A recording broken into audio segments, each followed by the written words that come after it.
السلام عليكم ورحمة الله. مرحبا بكم معايا في فيديو جديد في قناتي وقناتكم وصفات المتألقات. اليوم إن شاء الله غنشارك معكم وصفة أكثر من رائعة ديال الشوربة الصينية، سهلة التحضير ومغذية، نقدروا نوجدوها حتى لدقيقة 90. غنحتاجو فيها خيزو، قرعة، جوج بوروات، ربع مكور واللفت. هادشي كامل غادي نقطعوه على شكل طولي. غنحتاجو ايضا واحد الطريف ديال السكينجبير طري، وريقه ديال سيدنا موسى، قشور ديال القمرون اللي حاولنا اننا نسلقوهم باش ناخذوا هذاك الماء ديالهم.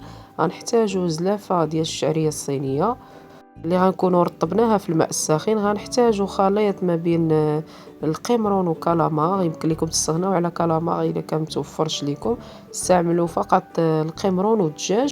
غنحتاجو كذلك لي شامبينيون نوار اللي غنكونوا رقدناهم 2 مرات في الماء الساخن وغسلناهم مزيان حتى يكون فيهم شويه ديال الحجر. غنحتاجو الكرافس والقزبر ومعدنوس، الملح، الابزار والسودانيه وزيت الزيتون والزبده. وندوزو نيشان الطريقه باش ما نطولوش الفيديو كيف ديما. اول حاجه غنبداو بها هي غناخذوا الخضره كامله وغنشحروها مع زيت الزيتون والزبده. وهاد المرحله ضروريه، دائما كنقولها لكم، خصنا ضروري نشحروا الخضر ديال الشوربات ديالنا باش ما تجيناش باسله.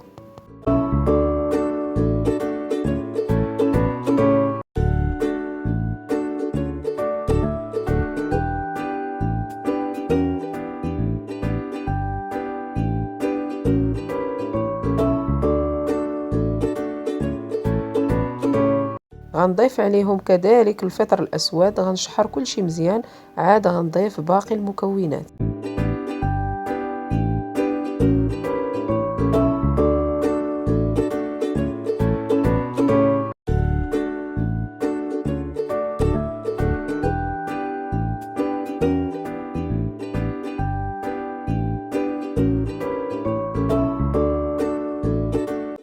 وفي هذه المرحله من بعد ما طاحت لينا الخضره وتشحرات ودخلها الطياب، كنضيفوا نصف الكميه ديال القزبر والمعدنوس وحتى الكرافس. من بعد غنضيفوا وريقه ديال سيدنا موسى، وما نساوش اننا نحيدوها في الاخير، والزنجبيل الطري اللي حكيناه بالحكاكه الرقيقه، زائد معلقه كبيره ديال لاصوص صوجا.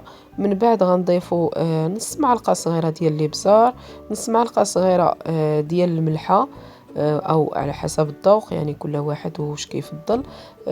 غنضيف كذلك السودانيه، يمكن لكم تستغناو عليها ولكن انا الصراحه كتعجبني بزاف فاش تكون حاره. عاد غنضيف الشعريه الصينيه، غنخلط كل شيء كيف كتشوفوا باش الشعريه الصينيه تشرب ليا داك المذاق ديال الخضار وتنسم ليا به.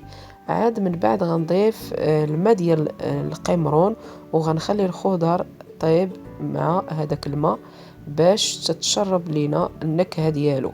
بالنسبه للكروفيت والكالامار كنضيفهم حتى للاخير، حيت كيف كتعرفوا دغيا كيطيبوا. بالنسبه للدجاج راه ضروري نضيفوه من الاول، ضروري نشحروه من الاول مع الخضار، وغنخليو كل شيء يطيب على خاطر خاطرو على نار متوسطه.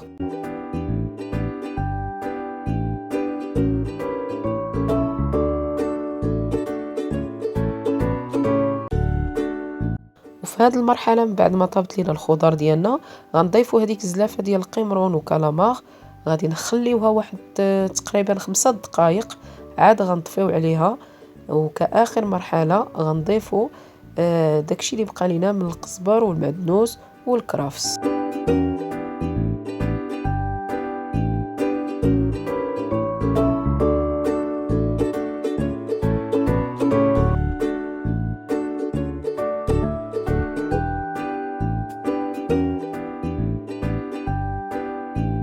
وللتذكير فقط، هاد الشوربه هذه بالخصوص كتبغي انك تغطي عليها باش تنسم بجميع المكونات.